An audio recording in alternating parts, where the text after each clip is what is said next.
তো আশা করি ইশারা দিয়ে বুঝবে। একটা গল্প বলি, সমাধান এখান থেকে নেওয়া যায়।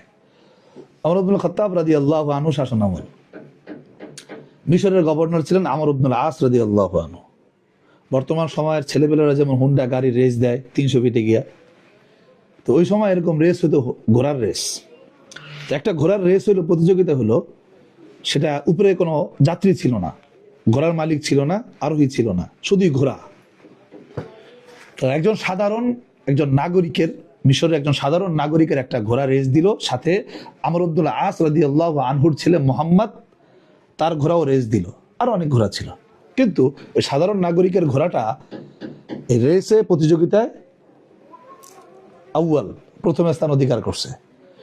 এখন গভর্নরের সন্তান মোহাম্মদ, সে চিন্তা করতেছে এই প্রতিযোগিতায় আমার ঘোড়া যদি ফার্স্ট না হয়, তাহলে তো আমার এই গভর্নরের সন্তান হয়ে পরিচয় দেওয়াটা মানুষের কাছে কেমন যেন লজ্জাকর হবে, কারণ আমি পারলাম না আমার ঘোড়াকে সেই পরিমাণ শক্তিশালী বানাইতে। কি করলো, যেহেতু উপরে কোনো আরোহী নাই, শুধু ঘোড়ার রেস হয়েছে, তো কি করলো, যেইটা ফার্স্ট হয়েছে ওইটাই সে ধরে আনছে, এনে বলতেছে এইটাই আমার ঘোড়া। আর ঘোড়ার মূল মালিক বলতেছে না, এটা তোমার ঘোড়া না, এটা আমার ঘোড়া। তো মানুষের সামনে যখন সে বড় জোর গলায় কথাগুলো বলছে যেটা আমার ঘোড়া, তখন মোহাম্মদ বিন আমর ইবনুল আস কি করলেন, তার ক্ষমতা বলে সে তার ক্রোধ ওই সাধারণ ব্যক্তির উপরে খাটাইলেন। তো ওই ব্যক্তি নিরুপায় হয়ে আর কিছু বললেন না, চিন্তা করলেন এই আমি বিচারটা আমিরুল মুমিনিন খলিফাতুল মুসলিমিন ওমর ইবনুল খাত্তাব রাদিয়াল্লাহু আনহুর কাছে গিয়ে দিব। সে মদিনায় আসলেন।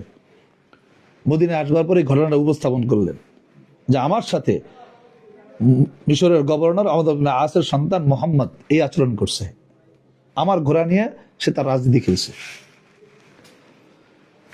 তো ওমর ইবনুল খাত্তাব রাদিয়াল্লাহু আনহু এবার চিঠি লিখছেন আমর ইবনুল আসের কাছে যে তুমি তোমার ছেলে মোহাম্মদকে নিয়ে আমার সাথে দেখা করো। এবার চলে গেছে। অন্যদিকে এই চিঠি পৌঁছছে, আস্তে আস্তে ওমর রাদিয়াল্লাহু আনহুর সফর মদিনা থেকে মক্কায়, মিনায় দেখে যে দূর থেকে আমর ইবনুল আস রাদিয়াল্লাহু আনহু আসতেছেন, আর তার সাথে পিছনে পিছনে তার ছেলে মোহাম্মদ। ওমর রাদিয়াল্লাহু আনহু সে তার খাদেমকে বলল, মিশরের ওই নাগরিককে ডাকো। ডাকছে, ডাকার পরে হাতে একটা চাবুক দিয়েছেন, চাবুক দিয়ে বললেন এই চাবুকটা দিলাম, ও তো তোমাকে পিটিয়েছিল না, নাও তুমি চাবুক দিয়াকে পিটাও। বাবা দাঁড়ানো, আমর ইবনুল আস দাঁড়ানো, চাবুক দিয়ে পিটাও। আচ্ছা মতো পিটাইছে। পিটানোর পরে জিজ্ঞেস করছে তোমার কি ক্রোধ মিটছে? বললো হ্যাঁ ক্রোধ মিটছে। কারণ এবার বাপকেও পিটাও। মিশরের যে গভর্নর আমর ইবনুল আস, কাকেও পিটাও। জিজ্ঞেস করলো কেন পিটাবেন? কাকে পিটাবা হলো যে ওর বাপের ক্ষমতার কারণেই তোমার উপরে জুলুম করেছে, ওকেও পিটাও। তো এই সাহেব উত্তর দিলেন না, অপরাধ তো তার বাবা করে নাই, অপরাধ যেহেতু সে করছে আমি তাকে শাস্তি দিছি, আমার ক্রোধ মিটে গেছে, আমি তার বাবার উপর কিছু করব না। আমি এখান থেকে এই গল্প থেকে যেই জিনিসটা বলতে চাই, বা আমাদের এই আদর্শিক নেতা যারা ছিলেন ইসলামের, এখান থেকে আমি এটাই বলতে চাই, এমন নেতাকে ভোট দিবেন তার দলের কর্মী হয়ে যদি কেউ চাঁদাবাজি করে, সে চাঁদাবাজির বিচার আনার জন্য যেন আমাদের যেন গলা ফাটাইতে না হয়, এবং সে নিজেই ডেকে যেন জনসম্মুখে তার চাঁদাবাজি সৈনিকের বিচার যেন সে নিজে করে।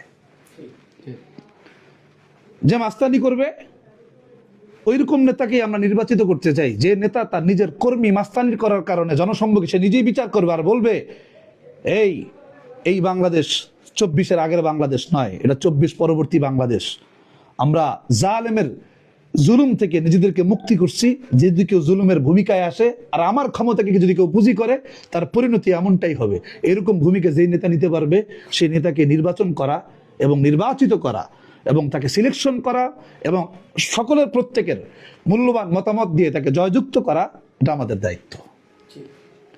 কোনো মার্ক ঠার্ক বুঝি না যে অমুককে এই মার্কায় তাকে জিতেইতে হবে, কারণ আমি বুঝি এটা আমার কথা, আমার বাবা কি বললো আর আমার দাদা কি বললো, আমার নানা কি বললো আর আমার নেতা কি বললো, এটা আমার দেখার বিষয় না। আমার দেখার বিষয় আমার একটা মত যেন 5 বছরের গুনাহের ভাগিদার জিম্মাদার যেন আমি না হই। আমি এমন একজন ব্যক্তিকে মতামত দিলাম যেই ব্যক্তির অধীনস্থ ব্যক্তিরা চাঁদাবাজি করে, কার কারণে? তার ক্ষমতা বলে। এই প্রত্যেকটা চাঁদার পকেটের টাকা আমার পকেটে না আসলেও কিন্তু নুসরাত সহযোগিতা করছি একটা মতামত দিয়ে, এটার গুনার ভাগিদার আমি হব, এটার গুনার ভাগিদার আমি হব। যদি কোন নেতা ক্ষমতা মানে কোন নেতার কর্মী যদি দেখেন যে এই ক্ষমতায় আসলে তার কর্মীরা কি করবে, কর্মীরা এই ওইখানে এই ঝামেলা করবে, সেখানে এই ঝামেলা করবে, ওইখানে মানুষ মারবে, এইখানে এটা করবে সেটা করবে, হাজার অন্যায়, মদের সাথে জড়াবে, মাস্তানির সাথে জড়াবে, বারের সাথে জড়াবে, মদের বারের সাথে জড়াবে ইত্যাদি, এই সকল বাণিজ্যগুলো যা যা আগে আমরা চাই না এগুলোই হবে। আপনার একটা মতের কারণে, একটা মশওয়ারার কারণে, একটা মতামত দেওয়ার কারণে আপনি স্মরণ রাখবেন কোরআনের আয়াত, মান ইয়াশফা শাফাআতান হাসানাতান ইয়াকুল্লাহু নসীবুম মিনহা ওয়া মান ইয়াশফা শাফাআতান সাইয়্যাতান ইয়াকুল্লাহু কিফলুম মিনহা।